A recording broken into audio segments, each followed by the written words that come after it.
جس نے گناہ چھوڑنا ہے نا، قرآن نے ایک بڑا شاندار اصول دے دیا، ان الحسنات یذہبن السیئات، جس نے گناہ چھوڑنے ہیں نا وہ نیکیاں کرنا شروع کر دے. نیکیاں خود گناہوں کو مٹا دیتی ہیں، گناہوں کو ختم کر دیتی ہیں. اب ایک شخص کا بیہیویئر یہ ہے کہ وہ کہتا ہے کہ میں نہیں چھوڑ سکتا. اگر وہ نہیں چھوڑ سکتا تو اس نے کوشش کیا کی ہے، کتنی اس نے اللہ تعالیٰ کے سامنے گڑ گڑا کے دعائیں کی ہیں کہ یا اللہ یہ میں چھوڑنا چاہتا ہوں، مجھے چھوڑوا دے.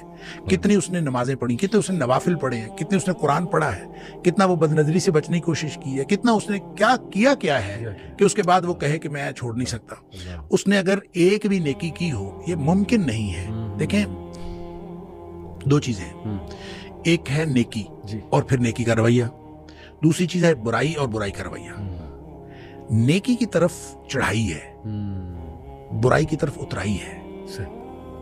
برائی میں بہت جلدی آپ چلے جاتے ہیں، نیکی میں اپنے آپ کو بڑا باندھ کے لے جانا پڑتا ہے، بڑا زور لگتا ہے. عقبہ بھی کہا ہے قرآن نے، عقبہ بالکل عقبہ بھی ہے. تو لہٰذا اپنے نفس کو پورا باندھ کے اوپر چڑھانا پڑتا ہے. اور اگر وہ کوئی نیکی کی طرف آتا ہے تو یہ ممکن ہی نہیں کہ اس کی طبیعت کے اوپر، اس کے دل کے اوپر، اس کے دماغ کے اوپر اس کے اچھے اثرات نہ ہوں، یہ ممکن ہی نہیں. بالکل صحیح. دوسری طرف اترائی ہے. اچھا ظاہر ہے جو اترائی ہے یہ بیک وقت چڑھائی اور اترائی نہیں ہو سکتی.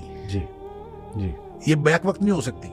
جب چڑھائی ہو رہی ہوتی ہے تو اترائی کے اندر فرق پڑ رہا ہوتا ہے، آپ دوسری طرف جا رہے ہوتے ہیں، اپوزٹ ڈائمینشن میں آپ جا رہے ہوتے ہیں. اور اگر آپ جا رہے ہوں اترائی کی طرف تو پھر آپ کی وہ جو چڑھائی ہے وہ اترائی میں بدل رہی ہے اور آپ اپوزٹ ڈائمینشن میں جا رہے ہیں. اس کا مطلب یہ ہوا کہ نیکی اور بدی دونوں برابر ایک جگہ ایک وقت میں نہیں ہو رہے ہوتے. جب نیکی ہو رہی ہوتی ہے تو آپ بدی سے دور جا رہے ہوتے ہیں، ڈسٹینس کریٹ ہو رہا ہے.